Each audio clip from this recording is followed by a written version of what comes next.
साथीहरु यहाँहरु सम्पूर्णलाई प्रगतिसँग युट्युब च्यानलमा स्वागत छ। योभन्दा अघिल्लो भागमा हामीले विन्डोज अपरेटिङ सिस्टमको रिक्वायरमेन्ट्सहरु हेरेका थियौं। विन्डोज अपरेटिङ सिस्टम 64 बिट र 32 बिट लाई चाहिने हार्डवेयर रिक्वायरमेन्ट्सहरुको बारेमा हेरिसकेका छौं र जानिसकेका छौं। आजको यस अंकमा हामी विन्डोज अपरेटिङ सिस्टम विन्डोज 10 लाई कसरी इन्स्टल गर्ने भन्ने बारेमा हेर्छौं। त्यसको लागि हामीलाई विन्डोज अपरेटिङ सिस्टम अर्थात् विन्डोज 10 लाई इन्स्टल गर्नुभन्दा अगाडि हामीसँग बुटेबल यूएसबी पेन ड्राइभ हुनुपर्छ। यदि पेन ड्राइभ छैन भने बुटेबल सीडी अथवा डीवीडी भए पनि हुन्छ। बुटेबल यूएसबी अथवा यूएसबी ड्राइभ पेन ड्राइभ र सीडी लाई हामीले ल्यापटप अथवा डेस्कटपमा इन्सर्ट गरिसकेपछि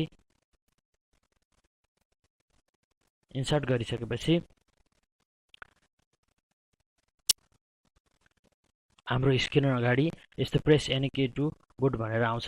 त्यसपछि हामीले कुनै एउटा कीलाई प्रेस गरेपछि इन्स्टलेसन प्रोसेस अगाडि बढ्छ।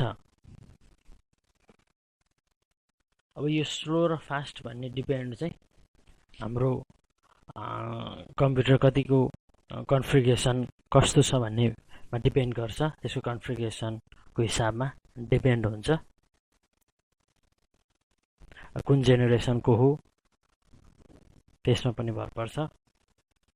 हाम्रो र्याम एचडीडी हार्ड डिस्क जस्ता अन्य हार्डवेयर डिभाइसहरूले पनि माथि पनि डिपेन्ड हुन्छ यो इन्स्टलेसन प्रोसेस स्लो र फास्ट हुनुमा। त्यसै गरेर हामीले बुटेबल बनाएका पेन ड्राइभ सीडीहरू पनि एकदम फाइन छन् भने फास्ट हुन्छ।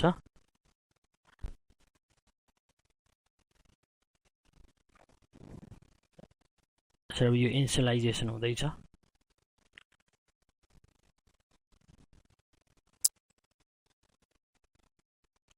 केही टाइम लिन्छ यसको लागि।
सेटअप इज स्टार्टिङ भन्यो।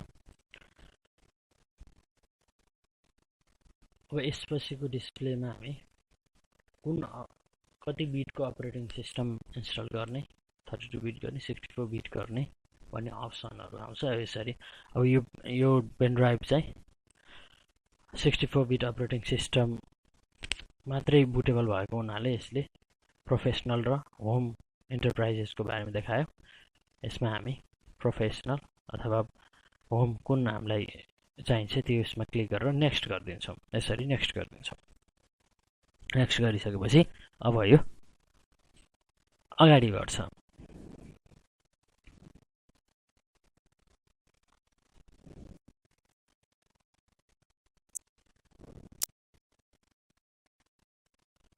केही टाइम लिन्छ। हामीले थोरै समय कुर्नुपर्ने हुन्छ।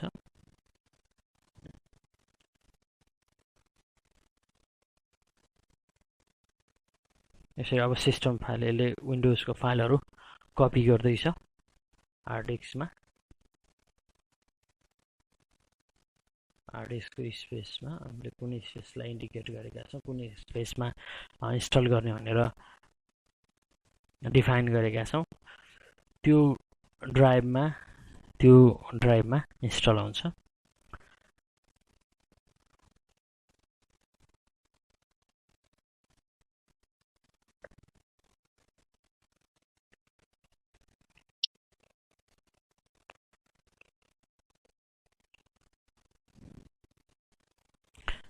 अब फाइलहरू कपी गरिसकेपछि, विन्डोजको फाइलहरू कपी गरिसकेपछि यसले इन्स्टलेसन प्रोसेसको लागि फाइलहरू रेडी गर्छ। पहिला फाइल कपी गर्छ, त्यसपछि ती फाइलहरूलाई इन्स्टलेसनको लागि रेडी गर्छ। यहाँ 5 वटा अप्सन देख्न सक्नुहुन्छ, 5 वटा लिस्ट छ। पहिला फाइल कपी गर्छ, त्यसपछि रेडी गर्छ, र त्यो फाइल रेडी भइसकेपछि जब यो 100% मा पुग्छ, त्यसपछि यसले फिचर्सहरू इन्स्टल गर्छ, अपडेटहरू इन्स्टल गर्छ र फाइनलाइज गर्छ। अहिले हामी फाइलहरू रेडी गरेको हेर्दैछौँ। इन्स्टलेसन प्रोसेसको लागि फाइलहरू यसले रेडी गर्दैछ। जुन फाइल कपी भयो ती फाइलहरू नै रेडी गर्दैछ यसले इन्स्टलेसन प्रोसेसको लागि।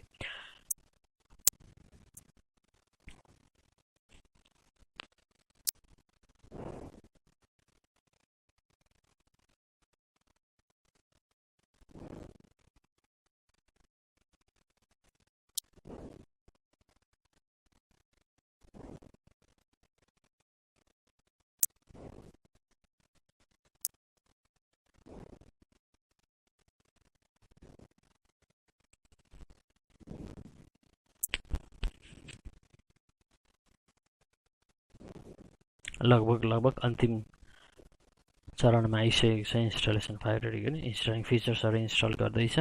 अब यसपछि अपडेटहरू इन्स्टल गर्छ।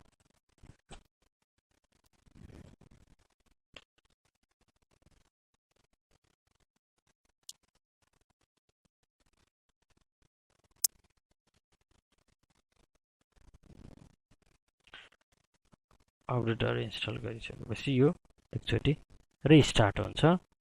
रिस्टार्ट भएर यसरी देखियो। फाइनलाइज गर्ने पार्टमा जान्छ अब यो।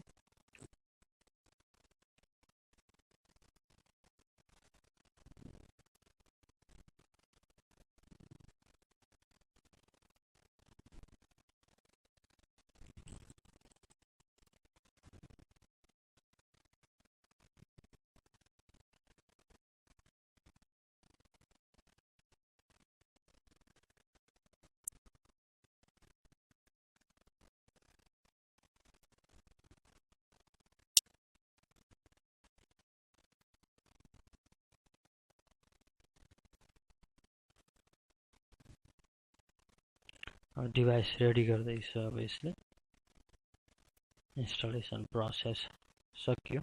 अब यसले डिभाइसहरू रेडी गर्दैछ। यसको लागि पनि सर्टेन टाइम लाग्छ, थोरै टाइम, धेरै टाइम त लाग्दैन, थोरै टाइम लाग्छ। नर्मल्ली विन्डोज अपरेटिङ सिस्टम इन्स्टलेसनको लागि 30 to 40 मिनट्स लाग्छ नर्मलमा, हैन भने 1 घण्टासम्म पनि लाग्न सक्छ।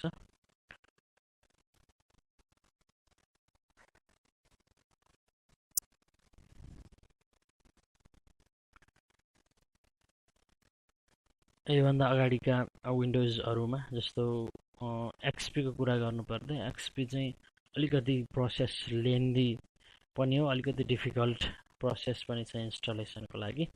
अहिले त एक्सपी खासै चलन चल्तीमा छैन। त्यतिखेर विन्डोज एक्सपी इन्स्टलेसन गर्नको लागि नर्मलमा पनि 1.5 घण्टा जति लाग्थ्यो।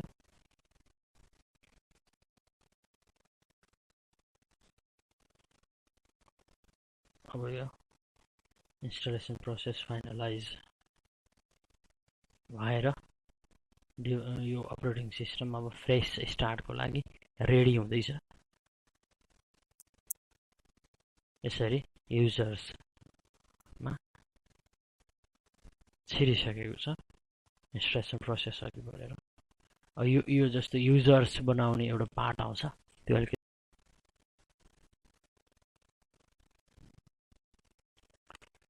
युजरको पार्टमा चाहिँ पहिल्यै हामीले इन्स्टलेसन प्रोसेस त्यो कम्प्लिट भइसकेपछि युजर बनाउने पपअप मेसेज पनि आउँछ, त्यतिखेर बनाए पनि भयो, त्यसलाई स्किप, त्यो प्रोसेसलाई स्किप गरेर पछि म्यानुअल्ली क्रिएट गर्दा पनि हुन्छ।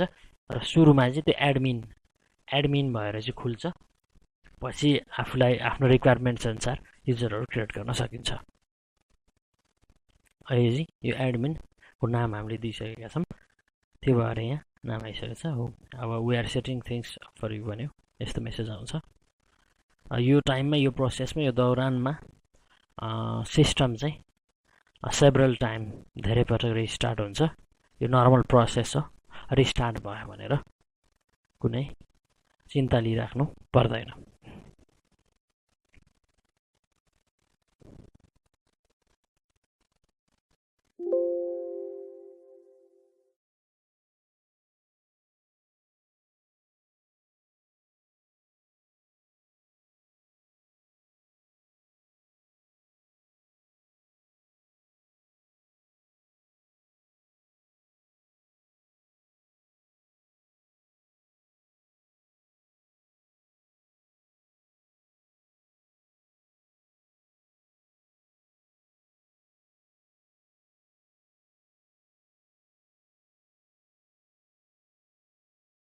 विन्डोज एक्सपीको जुन अलिकति प्रोसेस पनि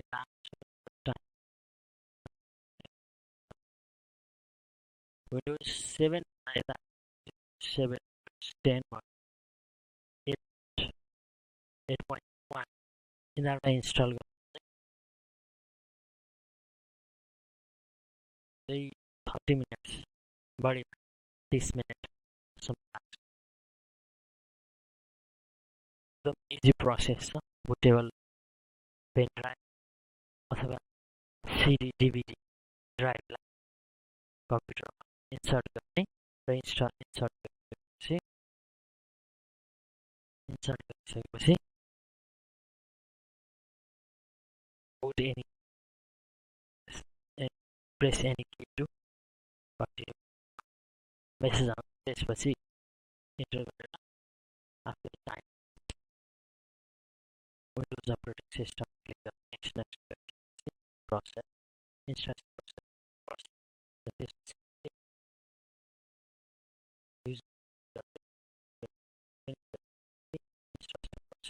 सकिन्छ। र यसरी अहिले यो इन्स्टलेसन प्रोसेस सकिएर फ्रेस विन्डोजको स्क्रिन देख्न सक्छौँ। फ्रेस विन्डोज यसरी हामीले यो windows operating system install easy छ।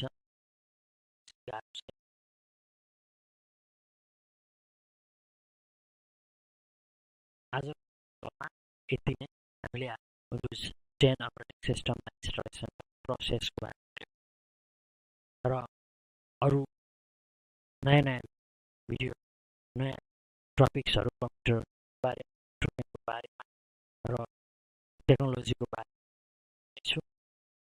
त्यसको लागि हजुर यो प्रविधिसँग युट्युब च्यानल अहिलेसम्म लाइक गर्नुपर्छ, लाइक गर्दै यो भिडियो प्रति कमेन्टहरू राख्न सक्नुहुन्छ कमेन्ट बक्समा गएर, त्यसै गरी सेयर गर्दै र सब्सक्राइब बटनमा थिचेर सब्सक्राइब यो भिडियोको यस्ता नयाँ भिडियोहरू, नयाँ टपिक्सको बारेमा नोटिफिकेसन पाउन नजिकै रहेको बेल आइकनमा प्रेस गर्दै। Thanks for watching.